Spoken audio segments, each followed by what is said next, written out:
Shane, how we doing? I'm doing well, Max. How are you? Good, good, good. It is the winter time. By the way, winter, I didn't realize this in the Midwest. This is kind of different. This is about our Yeah. topic today about AAU, so we'll get to this in a minute. But when I was where I'm from in Palo Alto, California, we had like a little league hmm of basketball. It was called NJB, it was National Junior Basketball. Yep. Maybe there was an A associate. Do you know what that is? I don't know what that is, but I kind of know what you're talking about. Like a lot of these kids right now are playing a lot of club ball and they're playing their middle school ball. Yeah, yeah, Um, yeah. but it's a little bit different. Like probably where you're from is different, but even for me in small town Minnesota, that was like you only played for your school, and then like some random uncle or dad or somebody coached your little school team. You never played club ball. Mm-mm. Um, and yeah, I have kids now, like middle school kids that are playing literally 2 seasons. They're playing their team ball and they're playing their club ball, which is crazy. Yeah, when I feel like when we grew up, so to get to that point, there's a team nearby here. It's Iowa something, Swarm or Shockers Yeah. or Yep. the Barnstormers people are aware of. I didn't hmm realize it was like K through 18 Yeah. because when I played, it was you played whatever, like the dad coach, whatever YMCA or league yep. team. And then when that was over, they'd be like random tournaments and you'd Yep. play with like random people, but there wasn't a team. It was like, okay, then we had middle school and then I'd play baseball and I'd do whatever. Yep. And you didn't get into an AAU team until you were like, gosh, 14 or 15. Yeah. I would think going into high school was like my first year, my freshman year, I think. Yeah. And even then, your high school probably had high school games. So, Yep. like, Yep. there were summer tournaments, and the coaches wouldn't let you miss those, No, no, at least for me. And no. so, Yeah, that was actually the more I actually had more fun. I had a lot of fun playing AU, but I had more fun playing with my high school teammates. But that was it. I mean, there is still a time now. I think it's June where high school's playing a lot of team camps. Where I think AU programs now are starting to take a break from scheduling games then. So they hit it really hard in the spring, miss that June time, and then go in July. But um yeah, it was. I think when I played and probably when you played, it was like a combination of playing AU, but also trying to make every high school tournament or high school team camp, basically. yeah. And now these kids are within a program for like 9, 10 hmm years. I mean, even when I played, it was like I played with one team consistently through, but I know Yeah, kids who would play a new team every year. every summer. Yeah, But the point of that was when we played, you played a large diversity of players in terms of skill. Like you'd play in yes, middle school and some of the guys weren't very good, or right. you'd play, in that random uncle or dad coaching some Yep. league, and some teams would be okay. And AAU was always kind of the better competition.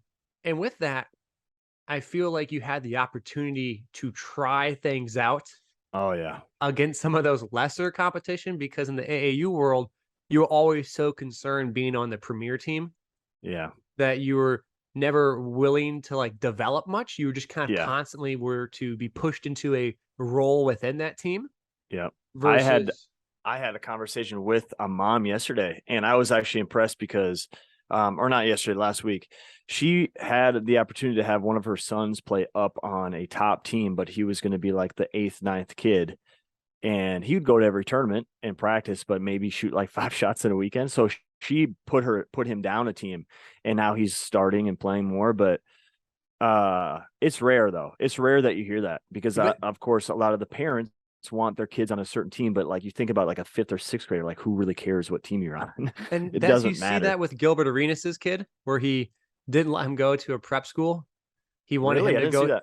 So Gilbert Arenas said he went and researched all like the top guys who've been very successful in the NBA No way. That's and awesome. said that they don't go to a prep school because you become too dependent and you don't learn how to be a dog, essentially. I like it. And I so like he that. sent him to a public school where he's got to average 30 to 40 a game before he's allowed to go to a prep school. Wow, that's And, so cool, man. and I thought like that makes a ton of sense because you look at the most prolific guards in the NBA right now.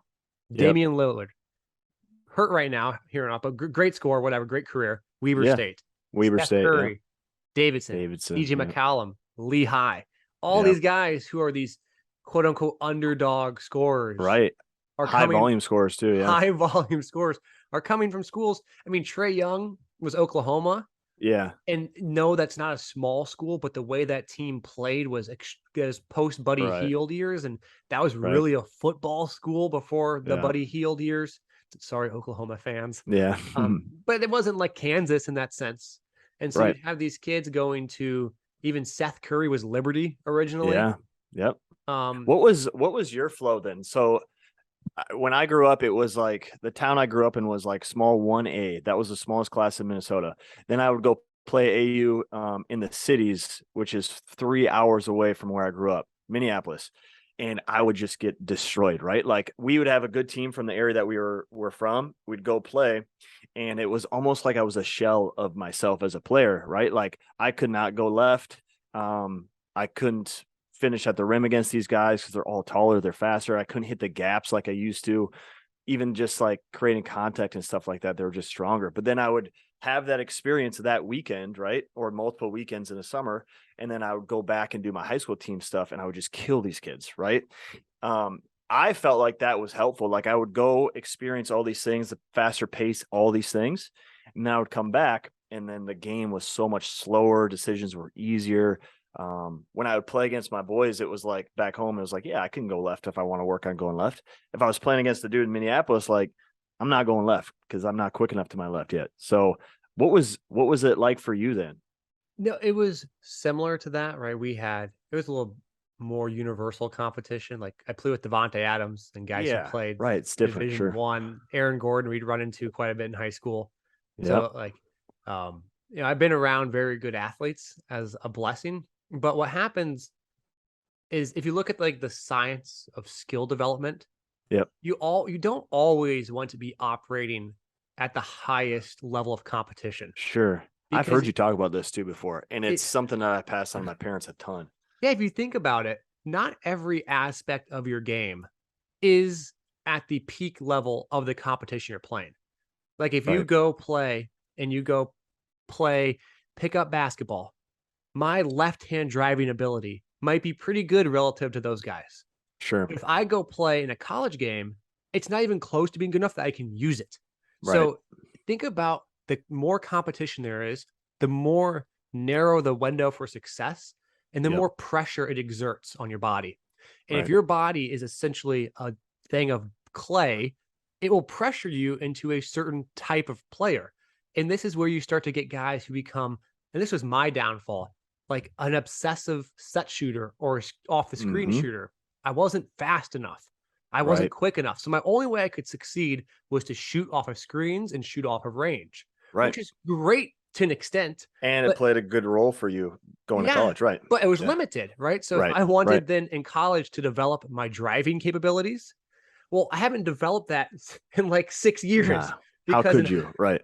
and so now I'm trying to develop the skill that is so far behind relative to my competition, and all I'm playing is college level competition, Mm-hmm. that the best way to develop that would actually be playing against competition that is equivalent to that skill. And too many people see skill as this like flat line, like all my skills. If I'm playing college basketball, my ball handling's at this level, my Right. shooting's at this level, my post game's at this level. But in reality, like your post game might be at the level of like a sixth grader. Right. So you need to go play against like low level competition to develop that. To And so, like develop. you Yep. mentioned, where you have this discrepancy in competition, that's really helpful because you go and play against these good players. Oh, the game is really fast here. And then I go play against these other guys and it seems slow. And I watch those guys take me to school in these certain moves. But now I Mm-hmm. can do that against these guys because I'm that different level of competition. But if you Right. constantly play against that highest level, this is like back to that Gilbert Arenas thing. You Mm-hmm. constantly get pushed into whatever corner that you're going to be quote unquote like this role player, successful player. You don't actually explore options. And so, like I mentioned with like CJ McCollum and Steph Curry and these guys, they were the superstar on their college team. And so they had to explore all Right. options of scoring. They didn't just like go and sit in a corner and shoot a three. Right. And you saw that the guy from Santa Clara, I'm not sure if he's doing it like right now as well, but he transferred from Illinois to Santa Clara, averaged like 5 points a game. And last I saw, he was averaging like 22 a game at Santa Clara. You go to Yeah. Santa Clara and you drop 25 a game, you're going to have a higher chance You're on the radar. Yeah. on a radar than sitting on the bench scoring 4 points at Illinois. So let's say let's say it's your own child, right? Or it's somebody else.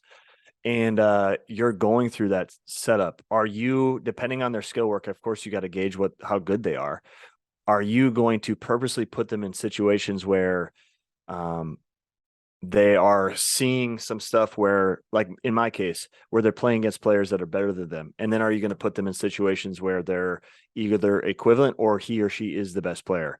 Because I think that's an issue with a lot of parents. A lot of basketball parents is like, do I keep my kid on this team? Do I switch teams? What high school are we going to go to? Stuff like that. I'd rather have my kid be the best player than on the best team, Yeah. Okay. like factually. And I think any I other like that. basketball. Nobody says that though. Nobody says that. No, of course you want to play. You don't want to be a role player on the bench. You want to Right. play. You don't get better sitting. Right. Like it's just the reality. You look at Reed Travis, who you and I both work with. When Yep. Reed wanted to develop some of his perimeter game, he was playing against like Augustin, a D2 guy, College kids. Yep. and he played at Kentucky. He's a pro player, but you're not going to go develop your perimeter game against, Lou Dort, one of the best defenders Right. in the Right. league. Like you're just going to constantly do things and get mad. So you're just Yep. going to default to how you can beat them Yep. versus having a repertoire of stuff. And so I'd rather have my player be one of the best players because I've never seen, this is very rare. I've seen a lot of guys who are, and this is really important to understand what level you're at. Because at the Yeah. professional level, it's so different. At the professional level, you get paid millions to be a janitor. Okay. So just be a really good janitor. Right. Get paid. Right. But if you're at the high school level, it's always, not always, but for the most part, consistently leaning towards the best player who's the highest point scorer. They don't want to say that, but it's true. You don't have guys Yep. averaging 8 Yep. points a game unless you're 7 feet tall going D1. Yep. You want to see the most usage, you want to see the most action. And I've played guys who played on lower level AAU teams who got more burn or more freedom really develop. And you'll see those guys come back with confidence because they've gone and failed and gone and succeeded in these situations that you haven't even been put into. And so back to your answer, I would mix in stuff. Like if I'm messing with someone who wants to develop a jump shot, right? Well, let's put them in a situation where they're not going You to can have get that off. Yeah. have the competition of concern.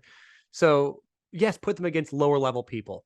If someone is a great ball handler already and they're dominating their competition, well, then go play someone higher. Yeah. Train that specific skill relative to what needs to push it to the next level. I think the part that gets glorified, and there's obviously situations where it's important, but the part that gets glorified is like, oh, I'm having my kid play up because it'll be hard on him or be tough on him and he'll get better because of it, which could happen. But I think that's the only part that people glorify instead of saying, hey, I'm bringing my kid to the second team. Let me answer that real quick though. All right, I'm gonna push back on this. I do hear. I want to interrupt you because people say that all the time. I hear that. Let's get them higher competition, higher competition. Are they succeeding in spite of your efforts? Right. Yeah. Not every one of that higher competition team is going to make it. And so it's almost like you're looking at something that's an outcome, but not causal. So like, oh, they play in the higher competition. They got better or whatever, but not everyone does. There's a lot of kids who go there and just flounder away. Yep. It's not like that's the highest probability of success. Right. And I want to piggyback on that really quick and let you get back to that because you look at the transfer portal now, how many guys are transferring up who don't do anything? Right. And it's like they'll be on a low team. They're scoring 18 a game. I've seen guys, the guy from Wright State, again, no ding on any players. He was a star at Wright State. I think it's right. Goes to Ohio State. He's off the bench. Trey Holden. Do you really want to go off the bench at a high level? Or dominate Wright State. Is it Yesufu from Drake? Was a star in the NCAA tournament, goes to Kansas, doesn't get any burn. And you start to ask yourself, maybe more guys should actually transfer down. Yeah. Why do you think people are doing that, though? Do you think like, hey, if I go to Ohio State or if I transfer to Kentucky, even if I come off the bench and average half of what I average at Wright State, am I more able to get, There's no evidence. There is no evidence of that. I'm wondering what causes people to do that. Like, do they really think like, hey, I'm going to go up and I'm actually going to dominate because I'm killing this level? Is it an ego thing, you think? What do you think when you were a kid?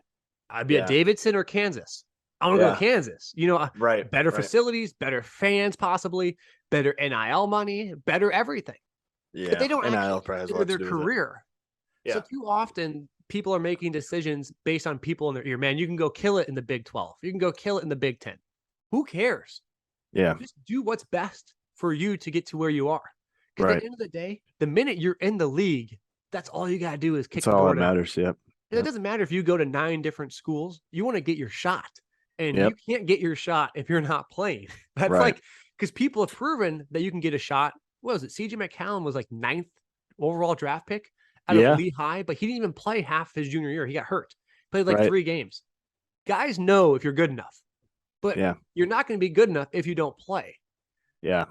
It's just unless So you're like a one interesting. and done guy who goes there and like that's like the history of a one and done. You go with a team, a bunch of one and dones, and you kind of just don't play much, but everyone else is one and done, and so you get out. When you're a Yeah. junior, you don't just like magically become like an NBA prospect Right. by being on the bench of a good team. You just like Right. lose your years. Yep. Yeah, that's it's so that whole topic is very interesting. I think that has a lot to do with the transfer portal, has a lot to do with AU programs in general. I don't know. I have this conversation almost every single month with parents about playing time, about them not getting better, about things not translating to games. It's the same conversation over and over. And I don't know specifically everybody's situation, but it seems like they're just in these incorrect situations when it comes to playing time and what experiences that they're actually gaining. Yeah, I don't know. Let's It's talk about difficult. Kelly Olynyk. Kelly Yeah. Olynyk is the greatest success story no one talks about.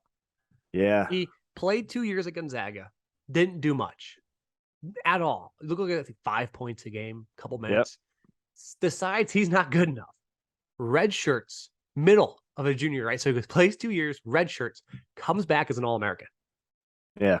And now he's an NBA player. He was on no trajectory to be an NBA player. Paid multi millions too. And then he decides that I'm going to take a break and just get better at basketball.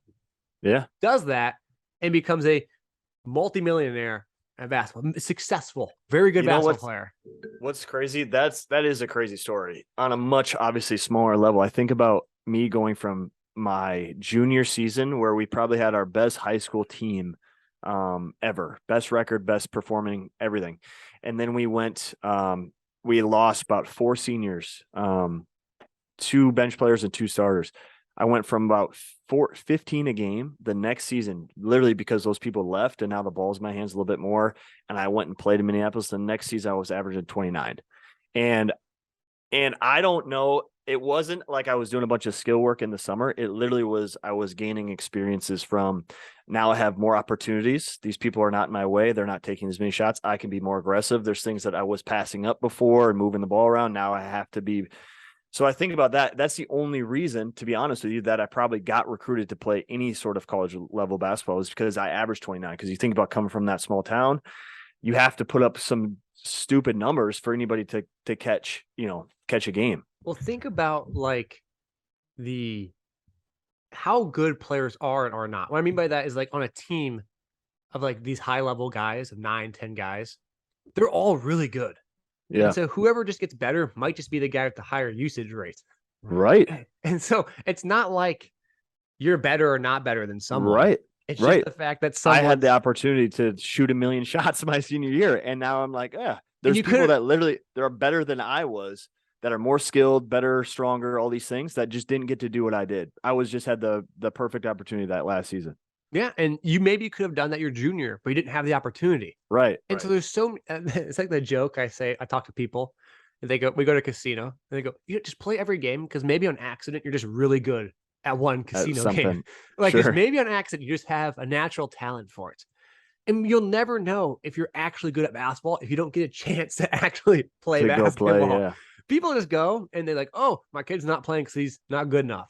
No, like might not be the case. Yeah, he actually might or she might actually be good enough. They didn't either the right spot though. Yeah, it's so mind-boggling that there's an obsession with a name and a title, despite that actually not being that's not a causal outcome as to whether or not the highest probably corollary outcome to someone making it to the next level is probably usage rate.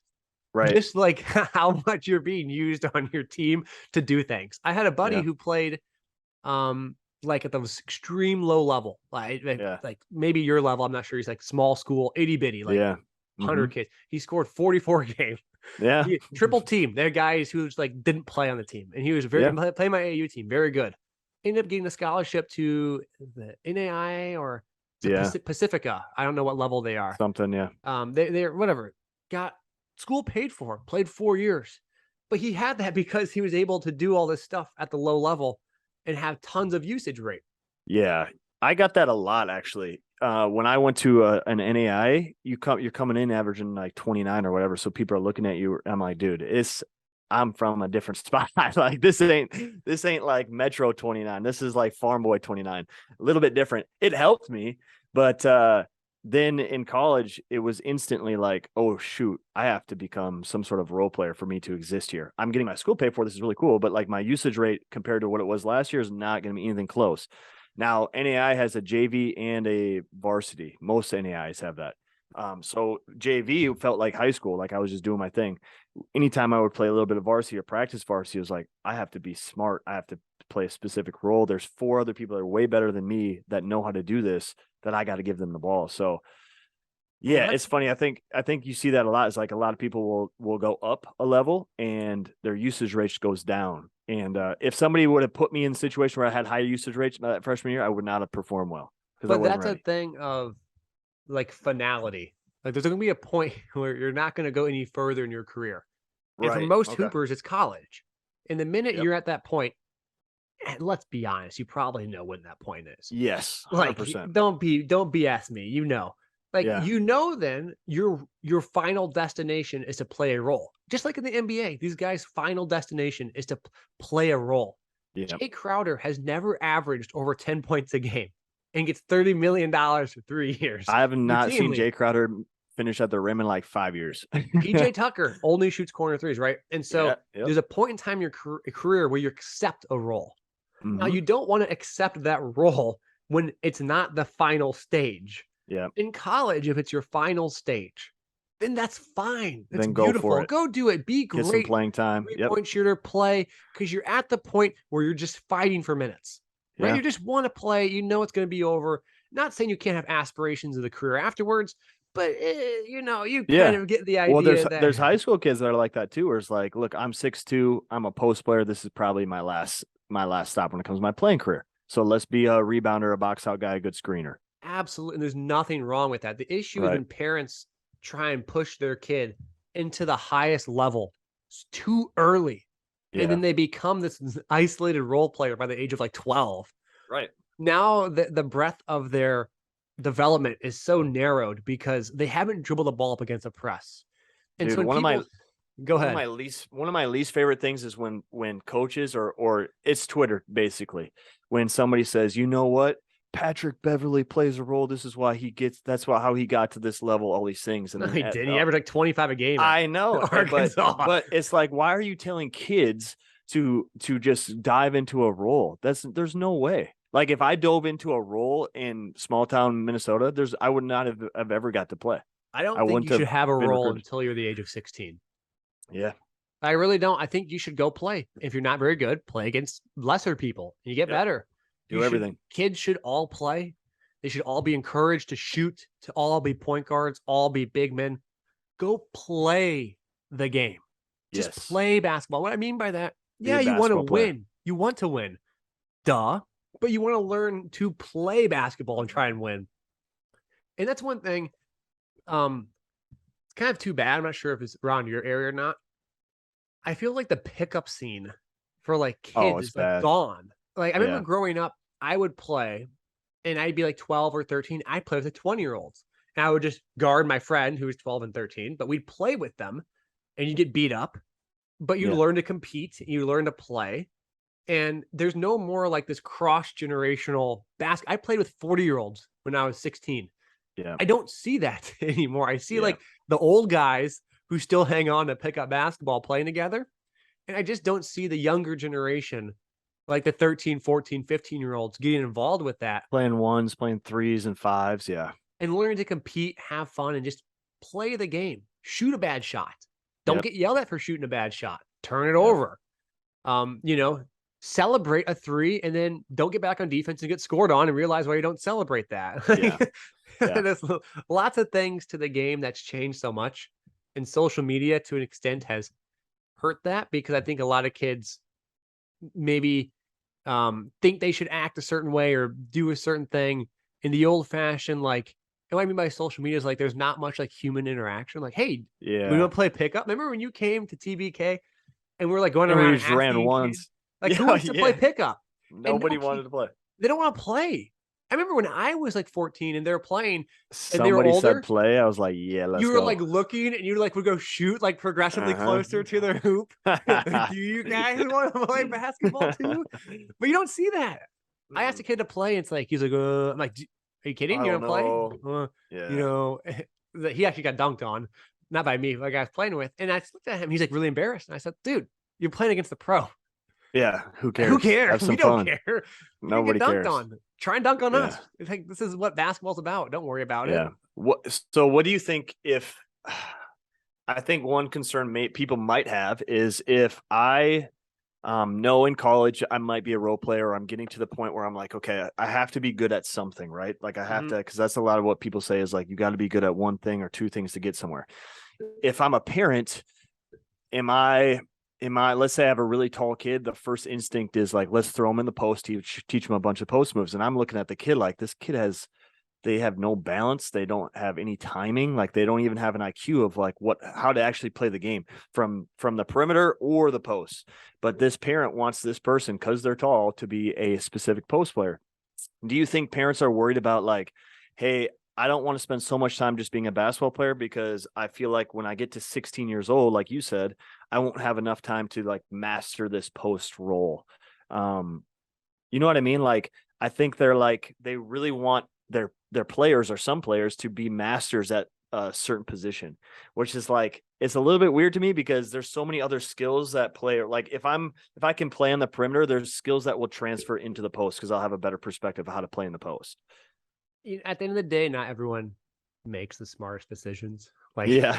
like being Yeah. blunt, like that's Yeah. not reasonable. Um, I had a kid who I worked with, and he being stuck in the post, like that situation. He didn't want to be in the post. They put him in the post. Yeah. The tallest kid. I told the parent, to quit, find a different Yeah. team. Yeah. Like if he's like 11 years old, like, Yeah. and There's no reason he should be in the post. no. And if a parent thinks their kid should play in the post, how about you ask the kid what they want? Right. Like, why? I don't understand why when you were 12, you had opinions, but now Mhm. when someone else I work with is 12, I know their opinions for them. Yeah. You know what I mean? Like, why don't you ask the person, like, hey, do Yeah. you want to be in the post? Like, is that something you want? What does being in the post even mean? Yeah. It's frustrating to hear that. And the reason why is like you don't get the dexterity option. So, like, No. a lot of the thing is, like, again, we talked about Reed before. Reed, his whole life has been a post player. Right. He's big. He's 6'8", 260 with a 7'2" wingspan. But in the NBA, that game's changed. Like, they don't have traditional post players anymore. Right. And so you have to be an athlete. Yeah. And so you can Gotta train be a that. basketball player. You gotta be able to move and jump and run. And one of the things we've been working on is like the ability to play again. Let your body move like a kid. Yeah. I watched the World Tag Championship last night Oh my on gosh. ESPN2. Have you seen that?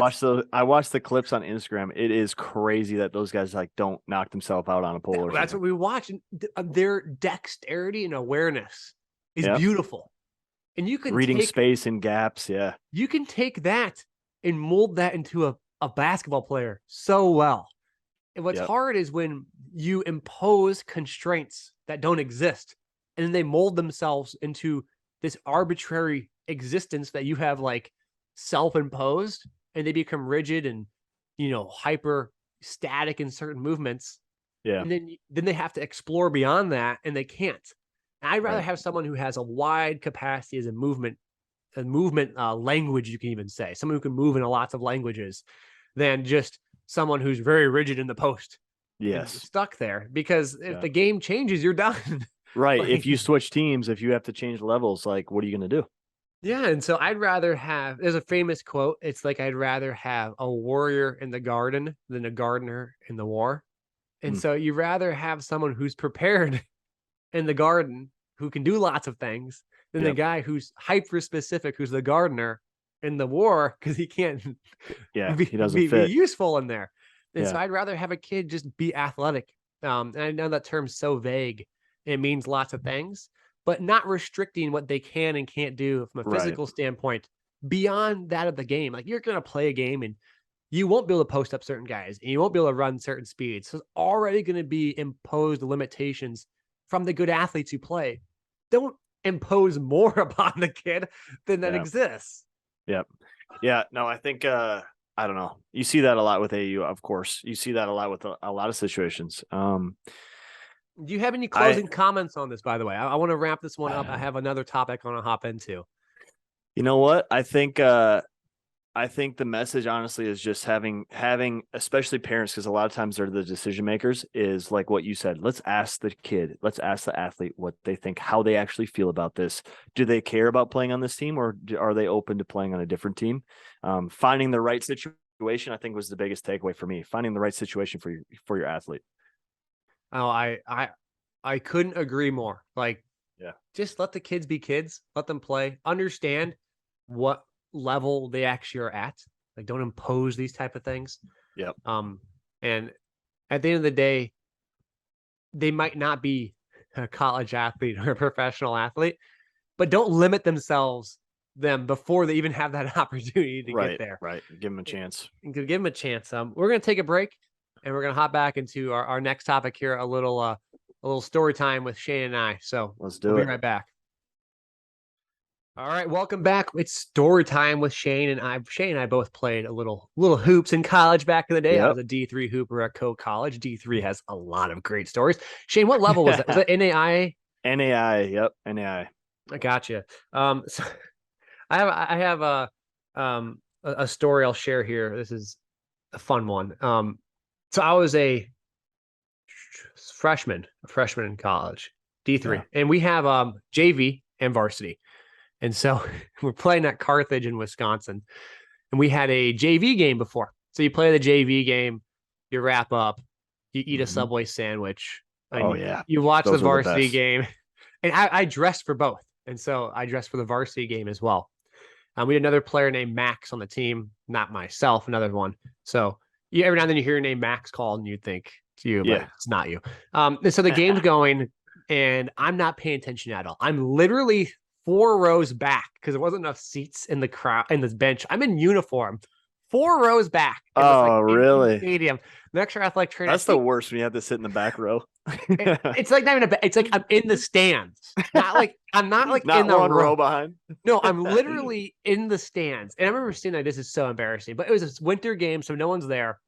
And Tim Tebow was leading the Broncos that game where they threw to whoever, Thomas, for the famous touchdown. So I was watching the score on the Jumbotron. And I'm sitting there and I hear Max, okay, whatever, not me, not paying attention. Schmarzo. I said, oh crap. Like I look at my buddy next to me. I said, all right, they must be in zone. So it's time to shoot. They're in a 2-3 zone. I'm walking down from the bleachers, right? Mind you, I've just played like 40 minutes of a game before. I'm sore and stiff. I'm walking to the scores table, swiping my shoes, and I get in the game. No idea what the score is. And I come down and I ask I got a team, like, you guys in zone? He said, yeah. I'm like, okay, good. Good to know. I wasn't paying attention. No idea. I get in, I hit 2 threes, they call timeout, they go to man, I get subbed out, I don't go back in the game. That's hilarious. But know your role, right? There's no reason why I'm coming in the game. And my coach would always go, Max, you're not going to the game to pass the ball. And so I was like, all right, well, I'm getting shoot that thing. So I'd be walking down. That's hilarious. All the juniors and seniors would be like, hey, you're not in a pass, my guy. Shoot it. Let that thing fly. I was like, don't worry about it. Dude. I'm good at that. Were you a freshman when this happened? Yeah, I was a freshman. Those moments, bro, when you get your name called and you're like, oh, I have to figure some stuff out quickly. I'm not warmed up. That's hilarious. You're in there asking like what defense they're in. That's so funny. I haven't been in a situation like that. I've been in a situation where I've gotten in as a freshman very unexpectedly. There was one where I hadn't played all season. In warm up. Literally, this is like the worst case situation in warm up. A ball comes underneath my foot, and I step on the ball and roll my ankle. This is the game that coach tells me that I'm going to play. Oh, Now, when I get no. in, there's enough adrenaline. Like I don't feel the ankle at all, but I have like severe cotton mouth. Like I'm like, my mouth is just dry as Yes. hell. Like I can't even, I'm coming over to the coach and I can't even talk to him, 'cause I'm like trying to Yeah. open my mouth up. I've had so many situations where I've had to go in like that. There was another one too where, gosh, I must have came off an injury or something my sophomore, junior year. And I was like really wanting to get back into playing. And it's always those times where it's like unexpected. And I get in and I'm checking the ball in, and they throw a press on as soon as I get in, and was not pressing all year. And I like grab the ball from the ref and I go pass this in, and I hesitate and almost pump fake. My right foot steps on the line. Ref blows the whistle. I get yanked right away because I stepped on the line to throw the ball in. And I'm like, dude, talk about like a wasted opportunity to play. Those situations were always tough. Like the whole NAI and trying to fit a role and trying to squeeze into the rotation, and then, making the most out of your opportunity. There's been situations where I perform well that got me playing time, but those are the two where I remember like, damn, we really wasted a chance here, Shane. I didn't really have. Actually, there's one story. I was going to save this, but this is a good one. I never really had this one. Maybe was my chance, and it might have actually broken me in the rotation. So again, Yeah. into the bench, we're down like I don't even know. I think we're down 20 points. I found the box score of this recently. Maybe I can put it up for the clip. And Yeah. we're playing Luther at home. It's like a winter game, and Luther, they're a good team. Maybe Luther, Dubuque, someone like that. Whatever, they're a good team. Whoever we're playing, and we're down. I don't know. 18 points, like 2 minutes left. So it's like Schmarzo, get in. It's like chump time, right? Like, oh, cool. Yep. And Yep. I have zero idea what the score is because I assume the game's over. I'm at the end of the bench, mind you. And you kind of check out when it's like 15 because you're kind of thinking like, oh, maybe I'll get in. Like, I'm not even worried about the score anymore. You're kind of like, oh, I hope they kind of push this lead out a little bit. Like, Yeah, so I can like, play. Yeah, we already lost. We're Let me gonna get in here. lose. Let's just really get this thing over with. So I get in the game and I go unconscious. I score That's 16 awesome. points in like 40 seconds. It's so many. We actually come back and miss a All game-winning threes, shot. or what do we shoot? What do we shoot? I actually missed a front end of a 1-and-1, and the shots I'm making are ridiculous. Like, this is a story people talk about to my teammates. Like, I caught the ball and I shot one like straddling a man, and I have no idea. Like, I'm just going in. I told my buddy, I'm like, I ain't passing this. Well, you can't lose in this situation, right? You're already losing, right? Now it's time to come and check. And we ended up having a game-winning shot, which I didn't get the play drawn for me. I was kind of pissed, actually. I'm like, dude, I'm really hot right now. Like, just give me the ball. I'll probably make it. And I go 4 for 4 from deep. And then I made it was 12 or 15 points. I missed a front end of 1-1. I had 3 rebounds and 4 fouls because I came into foul guys, right? I was like, hey, man, actually have no fouls. Go in there and hack people. But that was one of those moments where I think it was good. I didn't know what was going on. Right, because, right. Like, You're I wasn't just gonna nervous. go play. I was like, oh, the game's over. They're not gonna guard me. It's like an 18-point game. Yeah. So I knew exactly. I came in as like a stretch 4 essentially. So I would inbound the ball and just trail. I'd be like, little whistle, like, hey, throw back. And like these guys, like, they all knew me. It's like, screw it, Schmarzo, shoot it. And I got hot. I did like 3 times in a row. Isn't that interesting that there's that situation allowed you or set you up to perform way better? It's kind of like the practice squad situation where you're on practice squad or the white team and you're just chucking and you're just killing the starters every practice and they get so mad at you. But it's different when you get to a game and there's things that you got to do. And but in that situation, that's kind of like that practice squad list to go in there and chuck. No, it's you're not nervous. You just kind of have fun and you know what you're there for. It's more nerve-wracking when you don't know why you're in the game. Right. Like, you're getting put in and you're like, what does coach want from me? What's funny too is like after you get that opportunity, or whether you do well or you mess it up, the next like 5 games, you're just like on the edge of your seat. Like, is coach going to put me in? Am I going to, you're so nervous because you don't want to either mess this up or whatever. So yeah, good stories. The old role player stories right there, trying to fit in, trying to get on the rotation. It's a different grind, man. Mentality or mental warfare a little bit with that stuff. Yeah, that was my sophomore year. So that was like that was pretty fun. Yeah. It was I have the Were you playing a stretch 4? Yeah, we went like motion quite a bit. And so I would often go 4-man because in D3, most 4s really couldn't post you up that well. That's true. Yeah. And so we went small. We had a big who was 6'8" 4 out 1 in or athletic. something. Yeah. Yeah, and he was athletic enough that we could cover. And our guards were big. We were 6'3", 6'4" across the board. Is there a better feeling than a trail transition three? It's just free money. Oh, I walk have right one. into that sucker. I Oh have yeah. one that on Synergy, you can hear it. It's a trail three. I hated the team my senior year. You can actually hear the audio and I catch it. And I'm shooting. I said, that's in there. I said, We that's it. need the clip. It's on so you can hear it audibly. I Put that shot it and on. made it. And my coach called timeout afterwards. He goes, Did you yell that's in there? I said, straight cash, homie. We need to get that clip on this But thing. I remember as a That's trail three hilarious. coming on the right side, I would always lazy. If I inbound it, you just drag. And Yeah. we can Yep. talk about that later. Because if you're a shooter, you can steal shots. Oh yeah. Because if you know how to, Max You can Strauss play does it the off. best. Yeah. Max Strauss does it awesome. He elevates so high that most guys don't think he's actually in the possession. You can watch him. He's like 35 feet from the hoop. And he'll just get a ball thrown to him and he'll read how far the defense is closing out. And he'll just stop his approach. He's like, 27 to 25 feet. What's the difference? Like, I can hit it from I there. can cash it either way. And so that's a great one when you're trailing. Don't run to the line. Like, run Yeah. to the point Play where it off a little bit. Yep. yeah, like you're not coming down, give the high trot. The jog. Yep. Yep. Look other directions. Like, what are we running? What are we running? yeah, I do that. We had a play where I'd come down and be like, what? Like, gotcha. We had a play in high school. It was called Humboldt. And I had Devontae Adams on our team. Yeah. The Devontae Adams at Yep. the Raiders, Devontae. Super athletic, like bite the rim in high school. And so we'd inbound it to me at like the basically under the hoop inbounds. I catch it on the elbow and I would dribble. Devontae's on the wing. So he's on the, let's say we inbound it under the hoop. We're on the left side of the rim. So I get it on the left elbow and Devontae's on the left wing. I'd get it and I'd start to swear, like I'm in trouble. And I'd take one panic dribble, like staged panic dribble, and I'd pick it up over my head and like panic. And it was a backdoor play. So Devontae would then dive and I would just wink at him and just drop a backdoor pass. Yeah, you can't teach that right there. He would just nuke people too. It was hilarious. He would just absolutely, because the weak side would be like high because they saw me panicking. So he'd be creeping over, not for Devontae, but for him. And his guy starts to cheat. Right. I'm like, I start to swear and I'm panicking. I like start to shake. And I would take my two dribbles, would be like purposely like really clumsy, just goofy. like big dribbles. And like I do the big 2-foot hop step, like I'm not comfortable. It was all bait. And that's hilarious. Pump fake. And I look at Devontae and he'd take off. Works every time. Every time. It was called Humboldt. I thought it was Humboldt. I love that. It's a great play because if you have a guy who can sell it, right. It's so you gotta have like, and our team has to be like, no, Max, no.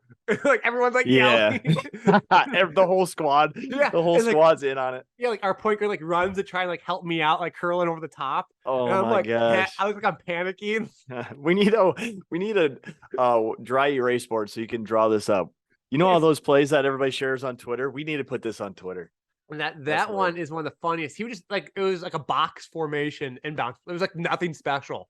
And I would just get a elbow to elbow cross screen, so I'd catch it because our big would seal, and I'd catch it on the left elbow, and Devontae would just be standing on the wing, and we would act like it was a botch play. Like, what are you doing? Oh, like you idiot! And like our inbounder would run out, and so like Devontae would be like, "What are you doing?" Like yell at me. How many times are you running this? Do you run this every game?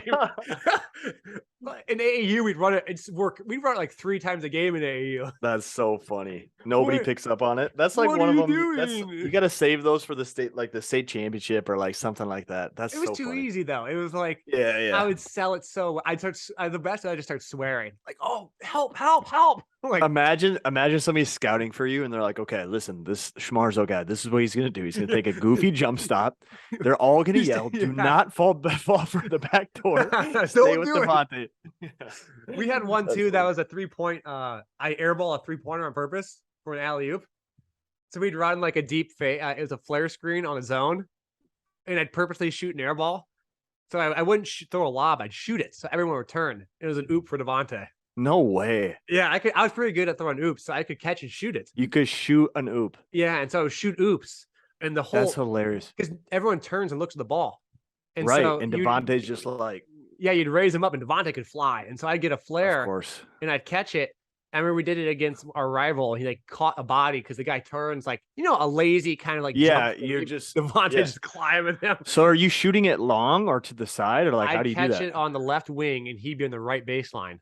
That's where we like to come from. So I'd shoot it in between. So like where the backboard and the hoop would Backboard meet. and the rim. Yep. And I could shoot it accurate enough that I could Hit bank that it little off of that. gap. Yeah, a little Oh gap. my gosh. And so I would just we'd run this play where I just shoot an air ball. And Yo, my we dad need after the to- game was like, that was a pass, wasn't it? I'm like, I'm not gonna miss that bad. Like, Did they count absolutely- it? Did they give you an assist? No, they should have. No I idea. hope so. I should shoot it because if I kept throwing a lob, everyone would know. If I shot it like a chest pass or a lob pass, that everyone would be like, "Oh, it's a lob. Like, let's turn," because that was a lob. Was Devontae same age as you as us? Same Yeah. grade? Okay. So he graduated with you. So you played with him the whole time. Yeah, that's a hilarious play. I remember I would just shoot an Dude, air ball. we need some Devontae high school basketball highlights, bro. Those have to be His crazy. AAU highlights are very good. He would score a Really? lot in high school. He wasn't like dunking on people. A lot of guys would just pack paint on us. We had Yeah. a good team, and so they'd pack the paint. And he'd score very well, but it's not like you're running down an AAU. It's open. We played an AAU game in Hacks in LA. I remember the Hacks Arena back in the Yeah. day, and it's like a hangar. And we played in Devontae. I swear this happened 3 possessions. First possession, Devontae steals it like a windmill. Then next possession, Lydell on our team steals it, 2-hand dunk. Next possession, Devontae steals it, does a 360 windmill. We win the Jeez. game. The guy comes up after the game. He's like, I'm like a consultant scout. You're like the next Russell Westbrook. I'm hosting an end game tournament, an end game like game, an end tournament game for you just for scouts to come. 1 half only. So like wasn't on our schedule just to play. He's like, I brought all these schools to come watch. James Really? Harden and Russell Westbrook come to the game to watch. And like Devontae was already going to play at Fresno for football. Right. That's the- crazy, man. And so like Devontae, I don't know if he even shot during that game because he was all committed to Fresno already. He was like yeah. great, amazing football player. I don't think he was like super interested in basketball. I know he had an offer from Weber State and stuff. He was very good, but it was just Yeah. hilarious that like just the Somebody's yeah. sheer athleticism. The guys like stopping the tournament, and James Harden and Russell Westbrook were at the game. They came and watched. no way. And he played it. Devontae played it. He played in the game. What do you mean like he Yeah. played? Yeah, he played in the game, and it was like our team versus another team. It was like Oh, one okay. half. It was like 1 half of they scheduled 1 half. Bro, if Middle I'm of the you, I'm tournament. gonna be like, yes, Devontae, we are doing this. I want Russ and Harden to be watching me right now. I'm just gonna launch the whole time. It was a Screw weird game. Devontae. He's gonna go play football. I'm trying to get my shots in front of Russ. I remember it being like a really weird, like none of us understood what was going on. Like no one really told us till after. Yeah. We're like, why are we playing a half? Like that is weird. it was like Nobody it's like a says bad anything. team. And it's like we didn't really try. This is the Devontae showcase, Max. You It just chill out. was. And like Yeah. no one like knew. And like they didn't really tell Devontae. Devontae might have taken like 2 shots. That's hilarious. It was like the weirdest. James why and don't- Russ are just like, what are we doing? I don't think anyone knew what was going on. I remember it very vividly. That was a great AAU time. That's hilarious. Good stories, man. Awesome. We'll take a break right here and we'll come back with some training tips for you hoopers here. All right. Cool. That's worked so far. I just kind of throw Yeah, some breaks. that was good. My Bill Yep. Simmons breaks. Yeah, that's good. All right. Welcome back. A common question I get for hoopers is how do I get a quicker first step? I think a lot of hoopers ask this. A lot of, you watch Ja Morant, you watch these athletes, and you're like, how do I get quicker, stronger, and so on.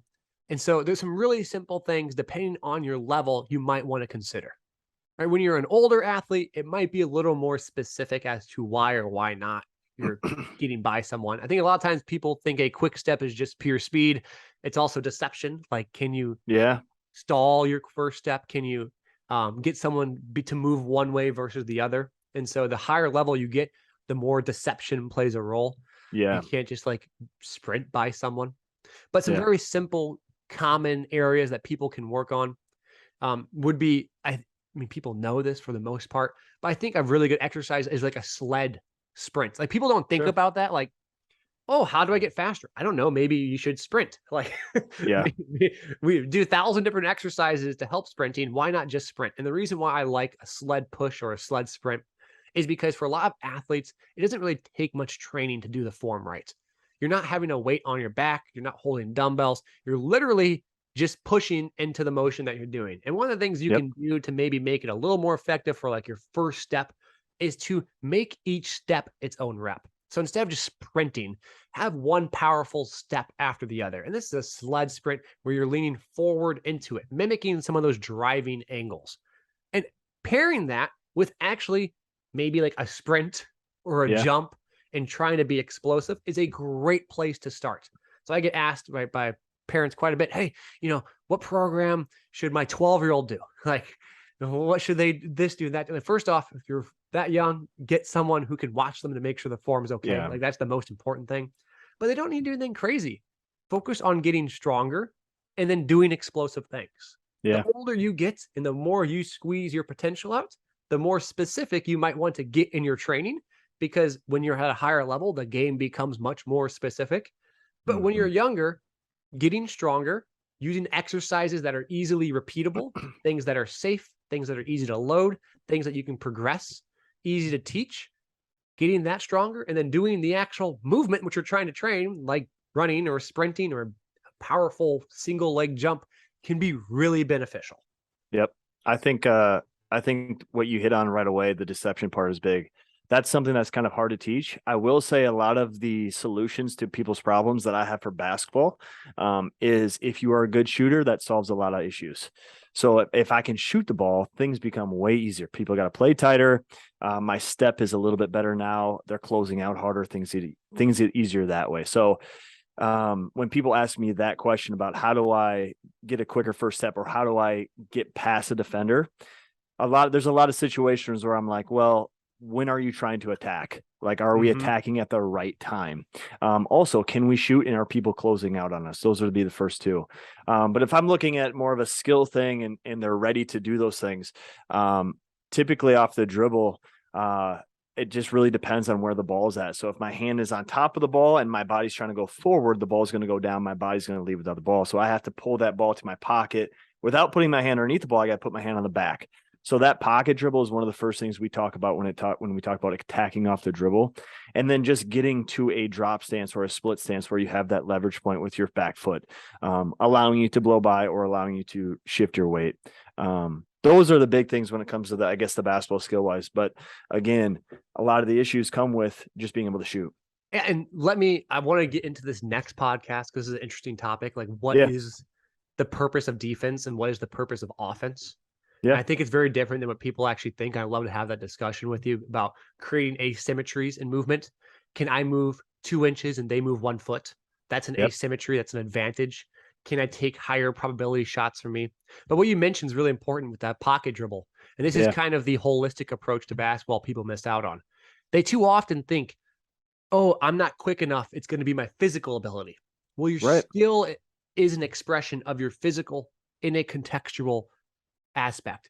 And so some people might be lacking the physical, and some people actually might have the physical and lack the skill. So you can do 1,000 sprints and 1,000 sled pushes, but you'll never express it if you can't get into that pocket dribble. Right. So that's where the physical and the tactical or technical, so tactical being like how you play the game, the technical is actually the skill expression, mold into like an actual outcome. So you can watch Luka Doncic, who's not very fast, get a step on people. And you can watch Ja Morant, who's really fast, get a step on people, and they both can drive to the hoop. Nikola Jokic, one of the actual best percentage drivers at the second best finisher driver in the NBA, gets by people, but he's not getting by people in the sense of just pure speed. It's a expression of the skill. And that's why it's so important when you think about training. Super important. Like, I want to get bigger, faster, stronger. No, you want to get better at basketball. Like, that's what you want to get better at. And sometimes getting better at basketball involves sprinting. And sometimes you're already super athletic. It doesn't matter. You need to get your skill to catch up to your athletic potential. Yep. And I think you think about you right now or myself, 30 years old, right? Yes, sir.